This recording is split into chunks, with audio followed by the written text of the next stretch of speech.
You're listening to News Talk, KFWB News Talk 980. My name is Les Brown. I'm Mrs. Mamie Brown's baby boy, and we thank you so much for joining us. We come your way Monday through Friday from 2 o'clock until 4 o'clock. And our goal and objective is to bring you a program that is designed to motivate and inspire you to pursue your dreams and encourage you to join us in conversations as we talk about a variety of topics. Today we're talking about the tragedy that's being experienced right now in Japan, and how people are experiencing tragedies right now, right here. And we know the big one that's always been predicted, that the big one is going to hit California. But we're talking about some other types of tragedies right now. A medical exam that you discover something you did not expect. A relationship that falls apart unexpectedly. Or like Anna, who discovered that her husband was molesting her children, the children that he fathered. And fortunately for her, she had the courage. She had the courage to ask him to leave. Fortunately for her, she had the courage and took the initiative to prosecute him relentlessly. And then the courts allowed him to get off not doing any time and not even having to register as a pedophile.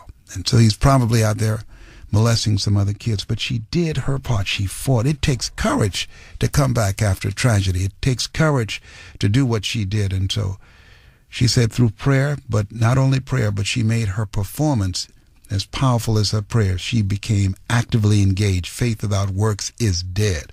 So God bless you, Anna, for fighting for your children's safety and standing up for yourself and starting your life over again. And it's not easy when you make decisions and when things happen and that you have to reel back from a tragedy of any type. It's not easy. Sandra, thank you so much in Los Angeles for calling, and thank you for your patience for holding on. And those of you that are listening, we encourage you to become a part of the conversation. The number to call is 888-539-2980. That's 888-539-2980. What is your story, Sandra? Hi, my name is Sandra, and many years ago I was in a relationship. I was living with someone for 5 years, and a month before getting married, I discovered he was cheating on me. So at this time, I had not saved any money, and when we broke up, I was left with nothing. So I had to rebuild from the bottom. So the two of you were living together at that time? Yes, we were living together for 5 years. Okay, got it. And so he paid all the expenses and you weren't working, and when that ended... I was working. I had 2 jobs, but I was not making enough money. I was just able to pay for my own, expenses, my bills.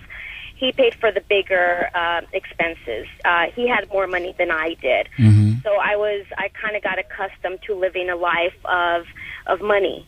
So when the breakup was over, I was left with nothing and had to just start from scratch. And I had nowhere to go. I was not going to go back home because I grew up in a 1-bedroom with 5 kids. So there was no way I was going to go back home. Right. And, so what did you do, Sandra? I mean, what did you have friends that you were able to turn to, or relatives? Yes, I had friends who helped me out a lot, and I was there. I took about a couple of days off to kind of deal with it.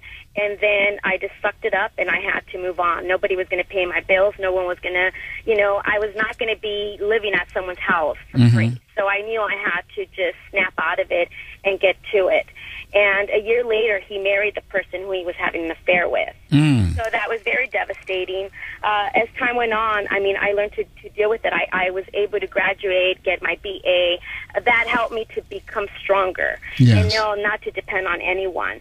So I, depend on anyone financially. I have friends that I do depend on to be there for me, to talk to, but not financially. So it made me a stronger person. I graduated, got my BA, began to work. But as time went on, more incidents happened in my life, which caused me to develop 2 chronic diseases. And okay, and you say 2 chronic diseases as a result of the stressfulness out of the situations that you encountered? Yes, during my whole life period. Yes, it got triggered. I got colitis, which is one of the conditions, and that comes from stress. That's part of it. Yes. Yes, colitis, and what else? I have another one I don't want to mention. Okay, it's okay. But I have another disease, a chronic disease that I developed. A lot of it due to stress. So last year I was diagnosed, and I've learned to. I had to leave the country because I could not deal with all my stress.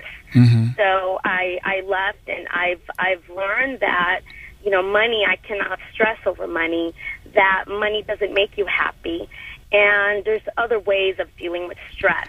Okay, so that's what I want to ask you, because a lot of people listening right now are stressed out in relationships, on their job, in their career, with their kids. A lot of people facing stress.